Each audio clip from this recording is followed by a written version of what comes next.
J'ai le sentiment que l'intuition, c'est un peu un contact permanent. En fait. Elle est tout le temps, enfin, elle peut se manifester à tout moment, puisque l'intuition, j'ai le sentiment que c'est plus, à un moment donné, il y a une information qui vient à nous, qui ne relève pas du tout du cognitif ni quoi que ce soit. Il y a un sentiment, quelque chose qui se passe, qui nous fait réaliser que il y a quelque chose devant nous, il y a une décision à prendre assez importante. Donc je pense que ces informations-là, on peut les avoir à tout moment. Et la question, c'est plus dans quel état je suis le plus apte à me rendre compte que je suis face à une intuition et à lui accorder donc l'importance qu'elle nécessite et à la rendre consciente et donc à la transformer après en décision ou en non-décision, parce que l'un ou l'autre. Donc je me suis rendu compte que la manifestation de l'intuition, elle avait lieu. On était conscient que l'intuition se manifestait, surtout quand on était posé dans la vie, qu'on était le plus possible dans l'instant présent, conscient qu'on est dans l'instant présent, qu'on était dans une situation plutôt de calme. Donc ça nécessite d'être posé, de ne pas être la tête dans le guidon, toujours sous le stress, de penser à demain, à ce que j'ai dit hier, etc. Donc je pense que l'intuition, elle est tout le temps là. On est bombardé d'infos, on est vraiment connecté avec tout un tas de situations.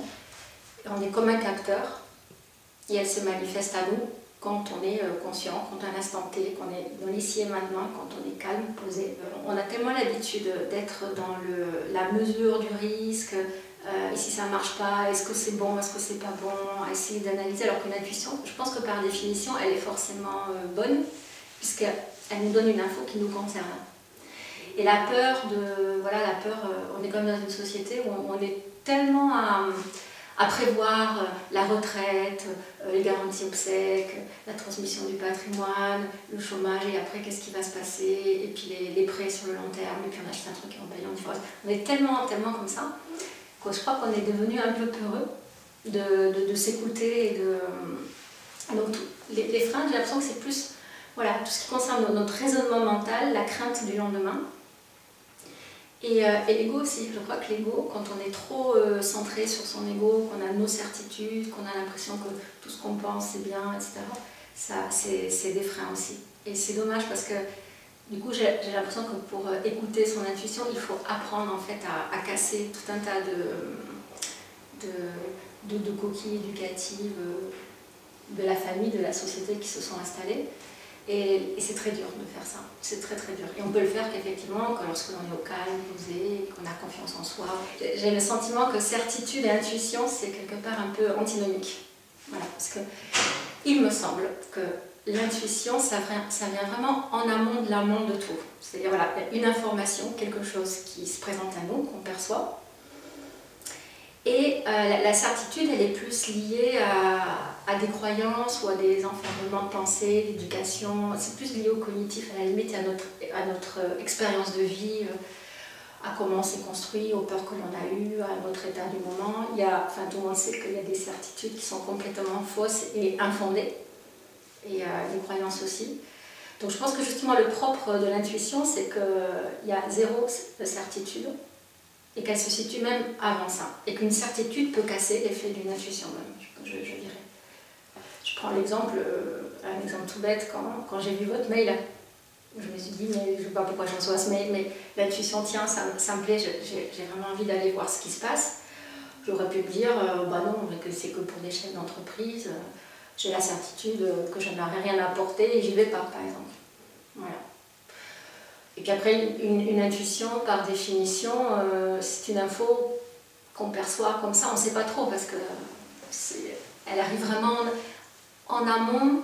Je dirais même que c'est en dehors du mental, que ça vient du cœur, de notre fort intérieur, alors que les certitudes, c'est déjà des schémas qui sont construits par le mental, par les croyances, par l'éducation, par l'expérience, par les peurs qu'on a. À un moment,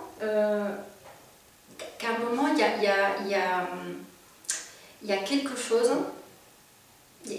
qui se met en place alors je ne sais pas où le situer, dans l'esprit, qui appelle une attention toute particulière, et qui nous arrête un peu par rapport à une habitude, à des pensées. Donc c'est plus un sentiment très léger. de se dire, là je me sens pas bien, tout d'un coup il y a quelque chose qui émane dans l'esprit qui dit il faudrait peut-être, je sais pas moi, changer ça, ou accepte, je sais pas pourquoi accepte. C'est un peu comme un dialogue intérieur, comme s'il y avait quelque chose qui dépasse ce qui nous a construit dans l'expérience, qui nous alerte. Je sais pas, c'est presque comme s'il y avait autre chose à l'intérieur de nous que le mental. Donc, et après, on peut se dire, bon non, on laisse tomber, ou j'ai pas confiance, ou j'ai peur, et après on laisse tomber. Dans l'intuition, je vois quand même un environnement apaisé. Je ne pense pas qu'on puisse avoir une intuition en courant, en se dépêchant, en voulant attraper le métro, en mangeant vite, en mangeant un sandwich. Donc, je sais pas, j'ai envie de dire qu'on est comme ça calme, et puis tout d'un coup, il y a quelque chose qui part de là, qui vient jusque là, et qui du coup nous interroge, et marque une pause. Marque une pause dans le cours, ce cours de la vie, qui peut courir sans cesse, si on se laisse porter par les choses. Donc je dirais, je ferai comme ça, pause, et quelque chose qui monte comme ça, et qui ouvre la conscience de ce que l'on est au fond de soi. Après, on a le choix de l'écouter ou pas. Oui, je pense sincèrement que les femmes peuvent apporter une sensibilité, une sensibilité qui émane d'une certaine intuition. Les hommes, que j'ai pu côtoyer, parce qu'après je ne les ai pas tous vus en entreprise. D'ailleurs, j'ai un cas très précis en ce moment. Si, je vais vous répondre avec un exemple, une collègue et moi, donc on est deux femmes, on a eu une intuition à un moment donné, suite à un entretien avec un partenaire que l'on soutient. Je sais pas, dans le regard, on s'est rendu compte que quelque chose clochait. Et on l'a tout de suite prévenu. On a tout de suite dit, il y a quelque chose qui ne va pas, il se passe quelque chose. On ne savait pas quoi. On en était là. Nous, on nous a rigolé au nez. Du style, effectivement, bon, c'est pas sur votre impression, non, mais... Et nos supérieurs sont des hommes. C'est marrant parce que ma responsable, elle nous a écoutés, mais c'est N+1, N+2 qui sont des hommes. On dit oui, mais quelles sont les raisons objectives qui vous poussent Et moi j'ai dit, je les trouverai, les raisons objectives, je les trouverai. Et ça a mis du temps et on a fini par les trouver en analysant tout simplement les documents comptables. Mais là, clairement, ce qui nous a poussé à ça, ça a été l'intuition. Donc oui, je pense qu'une femme dans un univers comme ça, elle peut apporter un éclairage, ça me paraît évident. Après, il y a tellement d'hierarchie, il y a tellement encore je sais pas, on va appeler ça des approches masculines, mais je crois qu'il y a des hommes qui ont une intuition aussi, mais qu'à un moment donné, c'est un peu compliqué d'arriver, mais on y arrive quand même. Mais je pense qu'on peut apporter, mais il faut se battre quand même pour l'imposer, et il faut systématiquement...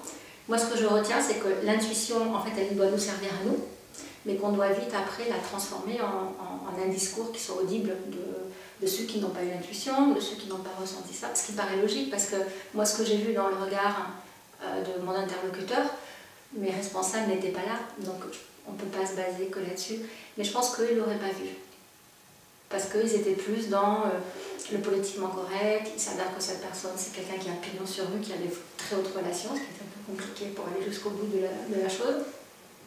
Mais je crois que les hommes que moi je côtoie à mon niveau, ils sont plus dans un rôle, je suis le banquier, je suis le président, je suis le directeur, quels sont les faits, etc. etc. Et les femmes, elles sont plus, oui, je crois qu'elles vont au-delà des clichés, au-delà du costume, au-delà du rôle, au-delà de l'emploi. Je pense que c'est pas mal que les femmes... Mais bon, est-ce qu'on les écoute Moi, je pense que oui, de plus en plus quand même. Si après, c'est avéré. Celle-là, ça a été la plus... j'en reviens toujours pas. D'ailleurs, c'est à partir de celle-là que j'ai même développé un autre sentiment, c'est que des fois, j'ai l'impression qu'on peut même créer, par une véritable intention, on peut créer les choses. Alors, est-ce que c'est de l'intuition ou pas? J'ai le sentiment par moment qu'on peut vraiment créer ce qui va se passer en le voulant vraiment. Et un jour, je me suis dit, est-ce que ça existe des parcours, enfin, je sais pas, comment je pourrais reprendre mes études? À ce moment-là, j'avais la certitude que c'était pas possible. Sincèrement, pour moi il y a des mots et tout, je peux employer ça. Et voilà, et au lieu de chercher, etc., bon, je me suis un peu enfermée dans ce truc, et une amie un jour m'a dit bon Valérie, faut que tu sortes un peu, tu viens ce soir, il y a un pot avec le club de basket de Pau, donc les Lamberlais.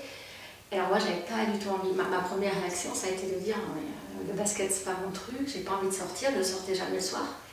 Et quelque chose m'a dit, et c'est là que je dis c'est quelque chose m'a dit mais pourquoi tu n'y vas pas? Comme une espèce de deuxième voix intérieure. Et aujourd'hui, avec le recul, je me rends compte qu'il y a la voix du mental et la voix du cœur, ou la voix du soi, en fait. Et j'ai l'impression que l'intuition, elle est plutôt là. Quelque chose me dit, mais vas-y, ça te coûte rien.